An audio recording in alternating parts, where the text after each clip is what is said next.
महाराष्ट्र के औरंगाबाद शहर से लगभग 20 किलोमीटर दूर पहाड़ियों के बीच एक प्राचीन और दुनिया का सबसे अनोखा मंदिर मौजूद है।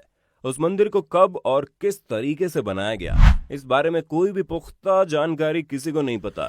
लेकिन पूरी दुनिया इस बात को एक्सेप्ट करती है कि आज के दौर में जितने भी मॉडर्न टेक्नोलॉजी और दुनिया के जितने भी बेहतरीन इंजीनियर्स मौजूद हैं, अगर उन सभी को मिलाकर भी कोशिश करें तो उस मंदिर की तरह किसी दूसरे मंदिर को तैयार करना असंभव है। उस मंदिर का नाम है कैलाश मंदिर, जिसे भगवान शिव का मंदिर माना जाता है।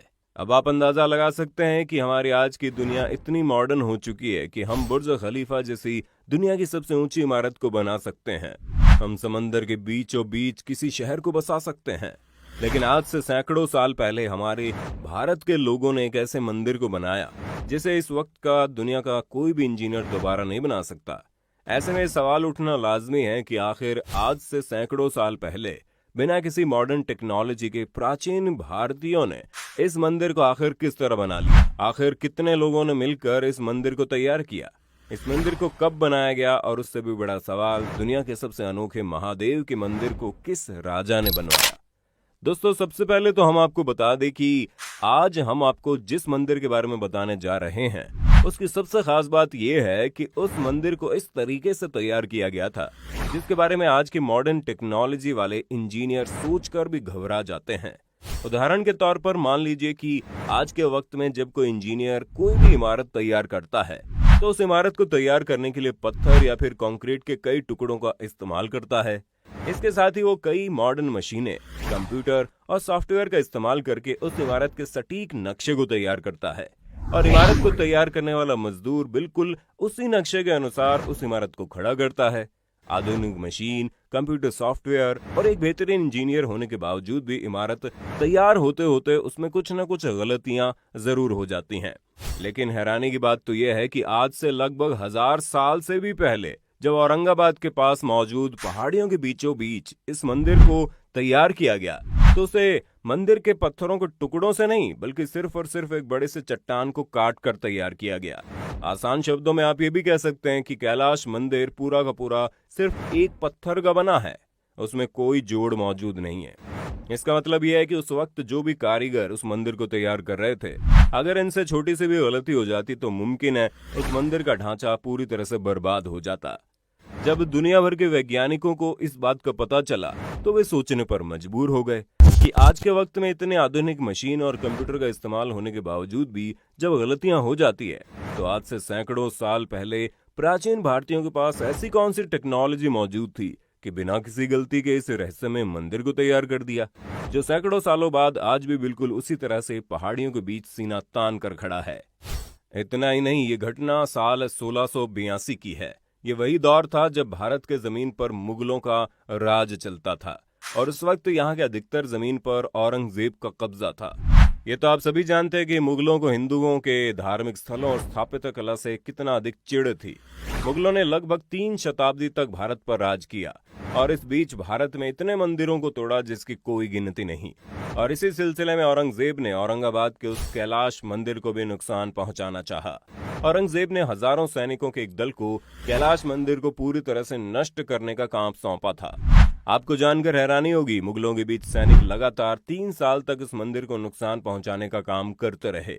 लेकिन हैरानी की बात यह है कि 3 सालों की मेहनत के बाद भी औरंगजेब अपने नापाक मंसूबों में कामयाब नहीं हो पाया।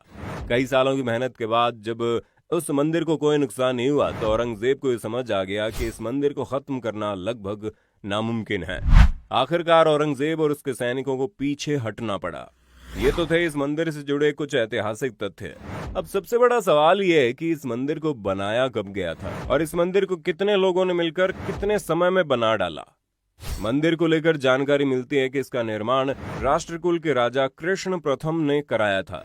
कहा जाता है कि एक बार राजा गंभीर रूप से बीमार हुए। तमाम इलाज के बाद भी वो स्वस्थ नहीं हो पा रहे थे।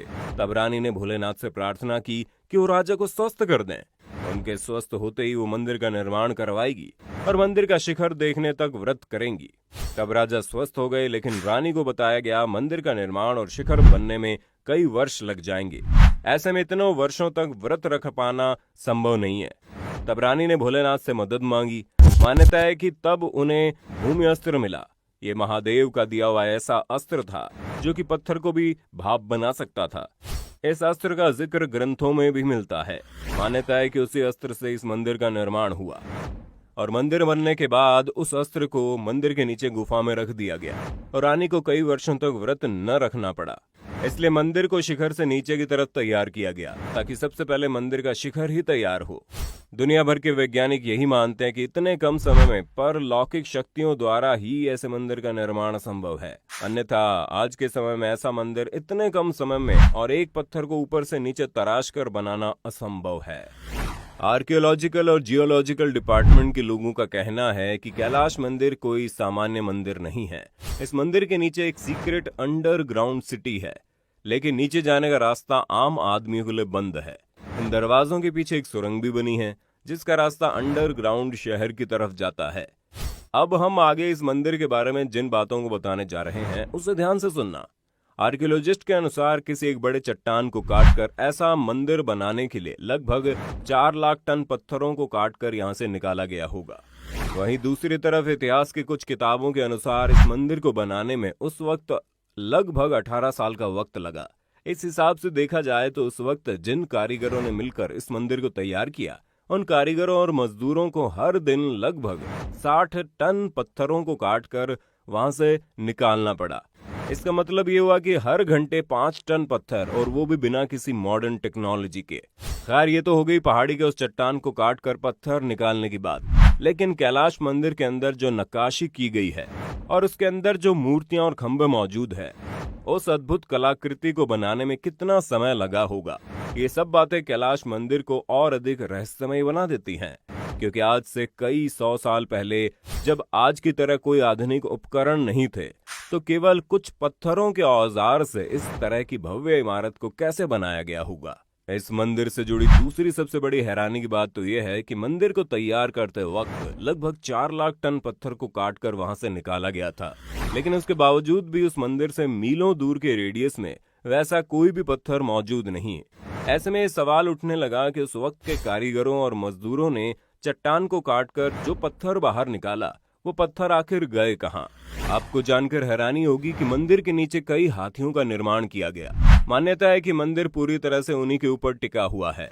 मंदिर में 100 से ज्यादा पैनल हैं और इनके ऊपर भगवान विष्णु के कई रूप और महाभारत के दृश्यों को चित्रित किया गया है। इस मंदिर की दीवारों पर अलग ही तरह की लिपियों का प्रयोग किया गया है। हैरानी की बात तो यह है कि दीवारों पर लिखे गए अधिकतर चीजों के बारे में आज तक कोई कुछ समझ नहीं पाया। कहा जाता है कि अंग्रेजी हुकूमत के दौरान अंग्रेजों ने मंदिर के नीचे गुफाओं पर शोध कार्य शुरू किया, लेकिन वहां हाई रेडियो एक्टिविटी के चलते शोध कर पाना मुश्किल हो गया। मान्यता है वहां पर भूमि अस्त्र और मंदिर निर्माण में प्रयोग किए गए अस्त्र हो सकते हैं। उस वक्त नाकामयाबी के बाद अंग्रेजों ने ये रिसर्च बंद करके इन गुफाओं को बंद कर दिया। बता दें, आजादी मिलने के बाद भी इन गुफाओं को बंद ही रखा गया है। पुरातत्व विज्ञानियों का मानना है कि इन गुफाओं के आगे भी दूसरी दुनिया हो सकती है जहां से रेडियो एक्टिव किरणें आती है, क्योंकि किरणें गुफाओं में किसी एक स्रोत से ही आ रही हैं। दुनिया के सबसे रहस्यमय जगह पर पत्थर काट काट कर खोखला करके मंदिर, खंबे, द्वार, नक्काशी आदि बनाई गई। ये सोचना भी बड़ा रोमांचक हो जाता है कि उस वक्त के कारीगरों के द्वारा इतने अद्भुत डिजाइन और प्लानिंग की गई होगी। इसके अलावा बारिश के पानी को स्टोर करने का सिस्टम, पानी बाहर करने के लिए नालियां, मंदिर, टावर और पुल, महीन डिजाइनों से बनी खूबसूरत छज्जे, बारीकी से बनी सीढ़ियां, गुप्त अंडरग्राउंड रास्ते आदि सब कुछ पत्थरों को काटकर बनाना आज की मॉडर्न टेक्नोलॉजी के भी बस की बात नहीं। तो दोस्तों, आपने देखा हमारा प्राचीन भारत कितना उन्नत है। हमारे वेदों से लेकर शास्त्र तक, हमारी कारीगरी से लेकर नक्काशी नमूने तक, धर्म से लेकर ज्ञान तक, हर चीज के मामले में हमारा प्राचीन भारत आज के मॉडर्न जमाने से बहुत आगे था। ये वजह है कि आज के मॉडर्न इंजीनियरिंग चीजों की खोज आज करते हैं। हमारे वेदों में उनका जिक्र आज से हजारों साल पहले किया जा चुका है। यही वजह है कि जिस मंदिर को हमारे प्राचीन भारतीयों ने आज से सैकड़ों साल पहले तैयार किया, उसके जवाबों को आज भी दुनिया का मॉडर्न इंजीनियर ढूंढने में सफल है। उम्मीद करते हैं जानकारी अच्छी लगी होगी और आप हमारे प्राचीन और उन्नत भारत को किस नजरिए से देखते हैं, अपनी राय कमेंट में देना। वीडियो अच्छी लगी तो लाइक कीजिए, हमारे चैनल को सब्सक्राइब करके बेल आइकन को ऑन करना बिल्कुल मत भूलना।